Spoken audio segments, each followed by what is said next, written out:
এ নিয়ে আলোচনার জন্য স্টুডিওতে আছেন সহকর্মী ওমর ইরান। ইরান, আপনাকে স্বাগত জানাচ্ছি।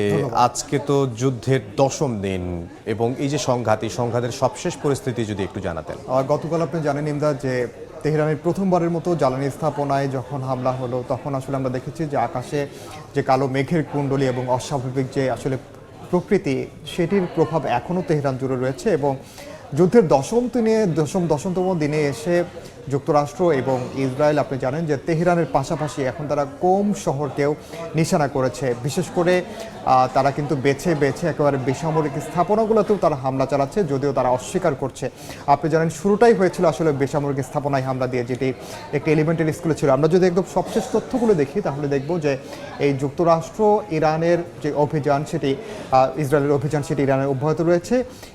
ইরানও কিন্তু থেমে নেই, তারাও হামলা পাল্টা প্রতিরোধ করার চেষ্টা করছে। বিশেষ করে ইসরায়েলের তেল আবিব হাইফাই ক্ষেপণাস্ত্র হামলা হচ্ছে। এর আগে আমরা দেখেছি বন্দরনগরীতেও হয়েছে।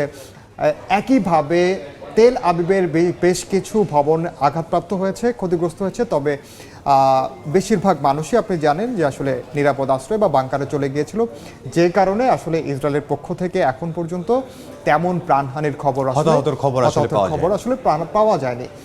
আর ইরান যেটি করছে, বাহরাইন সৌদি আরবের যে তেল শোধনাগার হয়েছে সেখানেও হামলার চেষ্টা চালিয়েছে। যদিও সৌদি আরব বলেছে তারা সেই হামলাগুলো প্রতিরোধ করে দিয়েছে এবং বাহরাইনও বলেছে যে তারা তাদের যে প্রতিরক্ষা ব্যবস্থা সেটি দিয়ে ড্রোন এবং মিসাইল ভূপাতিত করে দেওয়া হয়েছে স্থাপনায় আঘাত হানার আগেই। এবং বাহরাইন ছাড়াও সংযুক্ত আরব আমিরাত, দুবাই এইসব স্থাপনাতে কিন্তু থেমেই আসলে হামলার চেষ্টা হচ্ছে। যদিও এইসব স্থাপনায় হামলা আসলে করবে না ইরান জানিয়েছে, তবে ইরান বলছে যে যুক্তরাষ্ট্রের যেই মার্কিন ঘাঁটিগুলোকে তারা যেভাবে প্রশ্রয় দিচ্ছে সেই সব জায়গা থেকে তাদেরকে সরে আসার বারবার আহ্বান জানানো হচ্ছে। এবং আরেকটি বড় বিষয় যে মোজতবা খামেনির নেতৃত্বে আনুগত্য জানিয়েছেন শীর্ষ নেতৃবৃন্দ, অর্থাৎ ইরানের সামরিক বাহিনী থেকে শুরু করে আয়াতুল্লাহ মোজতবা খামেনির অধীনে যেসব সার্বভৌম প্রতিষ্ঠান, যেসব প্রশাসনিক প্রতিষ্ঠান রয়েছে তারা আসলে আনুগত্য জানিয়েছে। এছাড়া আপনি জানেন যে এই সংঘাতের মধ্যেই ইসলামী বিপ্লবী গার্ড বাহিনী যেই বাহিনীটি রয়েছে তারা তাদের বেশ কয়েকটি স্থাপনায় হামলার দাবি করেছে ইসরায়েল, এবং লেবাননে ইসরায়েলি সেনাদের লক্ষ্য করেই হিজবুল্লাহ হামলা হয়েছে। আপনি জানেন যে এই যুদ্ধটি শুধুমাত্র ইরান কেন্দ্রিক আর থাকছে না। ইসরায়েলের যে সীমান্তবর্তী লেবানন রয়েছে, লেবাননের বিশেষ করে স্থলও আসলে অভিযানের কথাও তারা বলছে এবং বেশ কয়েকটি জায়গায় কিন্তু তারা দখলও করা শুরু করেছে। সামগ্রিকভাবে মধ্যপ্রাচ্য যে উত্তেজনা পরিস্থিতি সেটি দিন দিন আরো প্রকট হচ্ছে। তবে যেটি বলছিলাম, এবং ইরানে যেটি হচ্ছে যে অ্যাসিড বৃষ্টির একটা সম্ভাবনা ছিল এবং যে বৃষ্টি যখন হচ্ছিল তখন বৃষ্টির সঙ্গে তেল পড়ছিল, ভয়াবহ একটা পরিস্থিতির।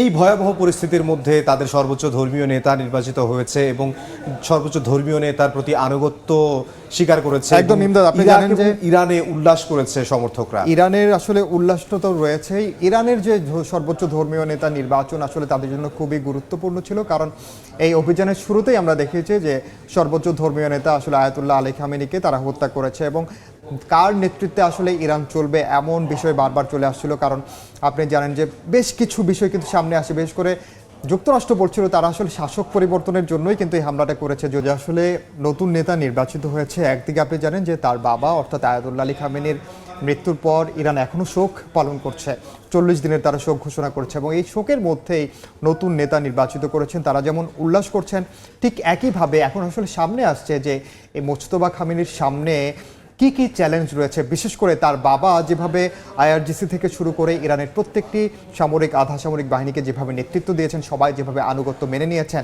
পুরো বিশ্বের সঙ্গে তিনি যেভাবে আসলে প্রতিক্রিয়া জানিয়েছেন এবং ডিল করেছেন, সেটি তার ছেলে কতটা করবে। কারণ এখন ইরান তার তো মোজতবা খামেনি তার তো একটা প্রভাব ছিল এর আগেও, যখন তার বাবা ছিল আয়াতুল্লাহ খামেনি সর্বোচ্চ ধর্মীয় নেতা, আপনি জানেন যে তার প্রভাব ছিল, তার উপর কিন্তু প্রভাব ছিল, যেহেতু তার বাবা একজন শীর্ষ ধর্মীয় নেতা ছিলেন।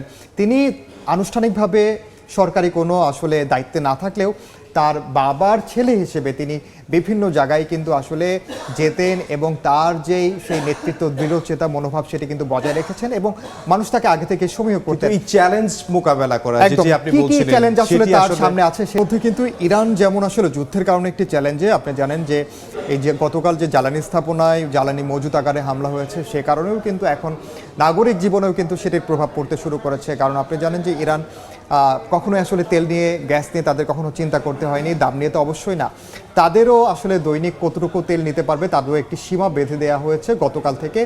এই হামলার পর থেকে আগে তারা 30 লিটার নিতে পারতো, এখন তাদেরকে 20 লিটার নিতে পারবে এমন একটি সীমা নির্ধারণ করে দেওয়া হচ্ছে।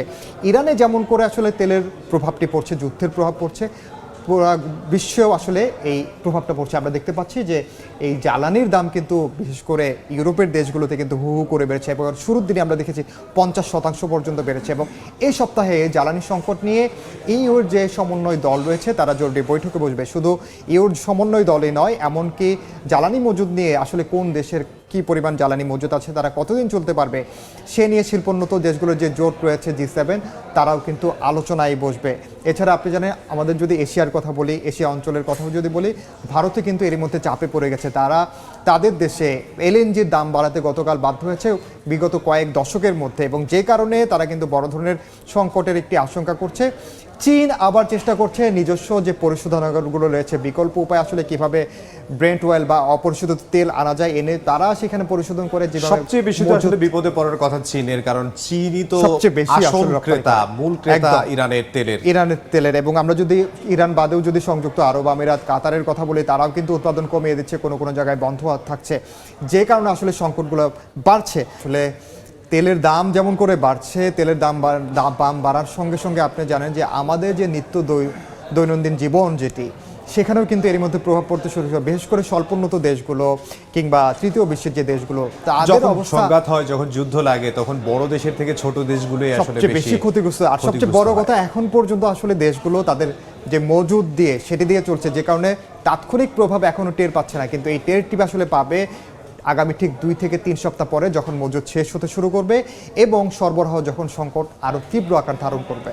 ইরানের পররাষ্ট্রমন্ত্রী আব্বাস আরাকচি তিনি এনবিসিকে একটি সাক্ষাৎকার দিয়েছেন এবং সেখানে তাকে জিজ্ঞেস করা হয়েছিল যে এই যুদ্ধ, এই সংকটটা কতদিনের মধ্যে শেষ হবে। আমরা দেখেছি 2025 সালে 12 দিন স্থায়ী হয়েছিল, এটা 10 দিন এখন পর্যন্ত স্থায়ী হয়ে গেছে, এবং কত দিন আর চলতে পারে এমন প্রশ্ন আব্বাস আরাকচিকে করা হয়েছিল। তখন তিনি আসলে বলেছিলেন আমাদের সামরিক, আমাদের সন্তানদের মারা হচ্ছে, আমাদের বিভিন্ন জায়গায় আসলে করা হচ্ছে, সিজ ফায়ারের কথা, যুদ্ধবিরতির যে কথা, সেই কথাটা এখন পর্যন্ত আসলে তিনি আসলে যুদ্ধবিরতির এখন পর্যন্ত আসলে কার্যকর কোনো ধরনের উদ্যোগ এখনো পর্যন্ত কোনো পক্ষ নেয়নি, যেমনটি আমরা গাজায় দেখেছি। একই পরিস্থিতি কিন্তু এখানে রয়েছে। আপনি জানেন মার্কিন প্রেসিডেন্ট ডোনাল্ড ট্রাম্প এক ধরনের জিদ ধরেই বসে আছেন, যে আসলে তিনিই মূলত শুরু করেছিলেন যে শাসক পরিবর্তনের চেষ্টা হিসেবে, সেটি তিনি পারেননি, এটি তার ইগোতে লেগেছে এমনটা অনেকে বলছেন, এবং যে কারণে এটির তিনি শেষ দেখতে চান। কিন্তু তার যে ব্যয় সেটি কিন্তু প্রতিদিন বাড়ছে। আসলে কতদিন আসলে ট্রাম্প এটি চালাবেন, এটি আসলে এখন বড় প্রশ্ন। যে আমরা আসলে চাচ্ছি খুব দ্রুত এটি একটা যুদ্ধবিরতির পর্যায়ে যাক। ইরান, আপনাকে অসংখ্য ধন্যবাদ।